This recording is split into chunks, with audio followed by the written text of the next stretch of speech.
Hello, everybody. I am here today to talk to you about perception and culture. My name is Ty Beatty, and I am a senior at Colorado Christian University.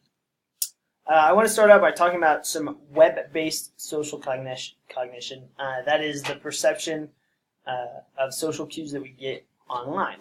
So, if you think about how many times that you have gotten a text message and then misattributed some kind of emotional context to that text message that didn't exist there.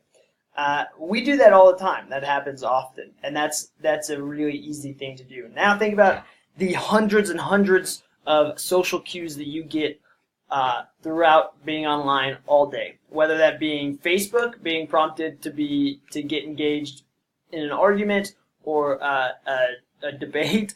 Maybe that's Instagram, where you have FOMO because you feel that you're missing out on some cool thing that your friends are doing. Maybe that you're trying to crack the ice, and so you're getting those social cues from Tinder or another dating service or relationship site. But the point is that we come through hundreds and hundreds of these online social cues a day. And what does that do to us? Well, our society has shown that we're only adapting more at these online social cues. We've developed things like emojis that are able to convey some sort of nonverbal communication so that we can clarify the mood of whatever kind of message that we're sending. And then we also have developed FaceTime. Just recently, the new iPhone can put up to 6 people on one FaceTime call at a time, which means that it's much easier to communicate and not miss out on those nonverbal cues that make online communication so hard. Next, I want to talk about cultural perception and how our culture dictates our social structure. Our culture is the reflection of the values and patterns of the mass of people around us. Our culture informs our mannerisms. It tells us when is the appropriate time to smile or laugh, and when is the appropriate time to be stoic or mournful or sad. Our social cue, or our culture also reflects our social cues and our expectations. Our culture tells us when it's okay to talk to other people, when it's okay to engage or confront something that you don't feel comfortable with in a social setting. Our culture tells us what is the right manners and politeness in a general social setting. And then our culture also informs our success. It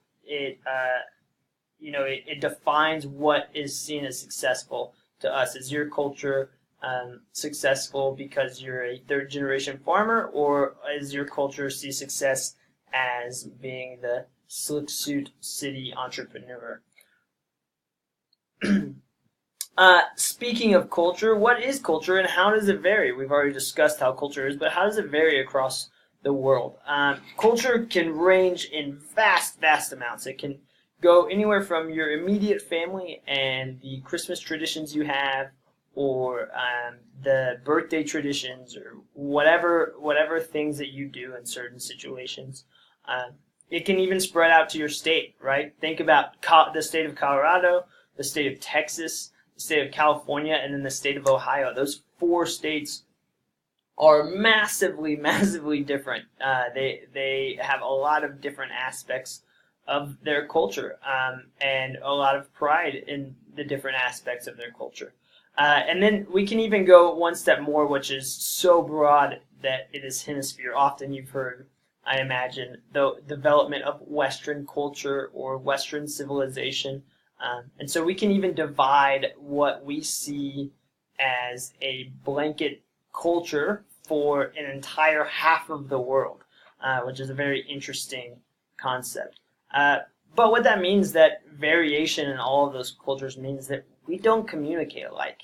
Often we're pretty bad at communicating because of that, exactly. Because we all come from different cultures or different experiences that have shaped our communication styles. The way that we listen, or the way that things trigger us, or the things that we hear, are all different to one another, which means life is very different. That just means that we all experience life in a very different way. So the culture that I picked to explore how they do it different is the Netherlands. I've never been to the Netherlands. I have always wanted to go, but I researched a little bit about it. So the Netherlands, there's an area on the western seaboard of the Netherlands called Randstad. The Randstad is their large urban area. It's comprised of 4 different cities. It's almost as if you took like Philadelphia, New York, and Boston. That kind of triad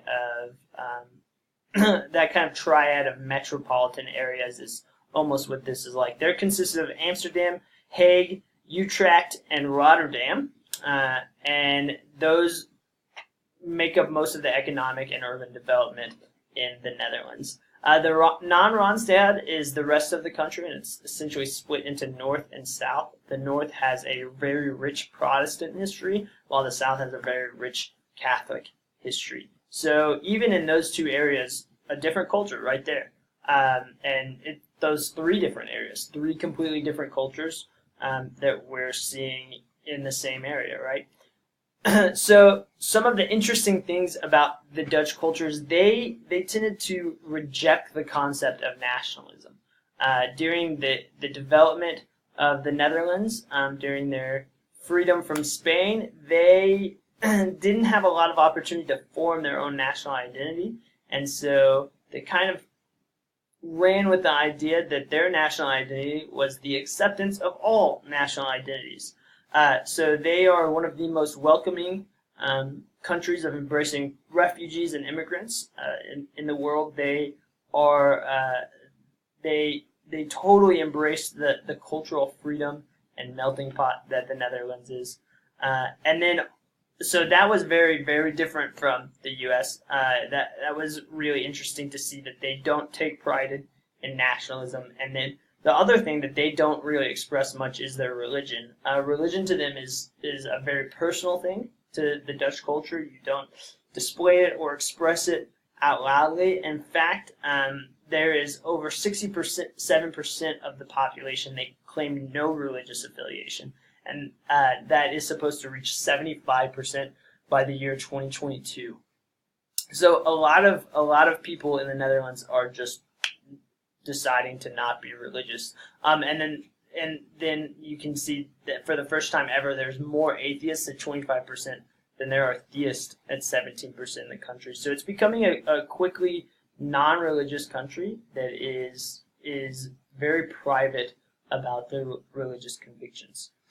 So that was also very, very different than the United States, where we have churches on every corner, and you have the expression, or the freedom of religious expression is very, very well documented and put to use here in the United States. So I really enjoyed learning about the Netherlands. It made me interested and intrigued to hopefully go visit one day. I hope you guys learned a little bit about social cognition and the way that it affects our culture, and a little bit about a new culture. Thank you guys, and I hope you have a wonderful night.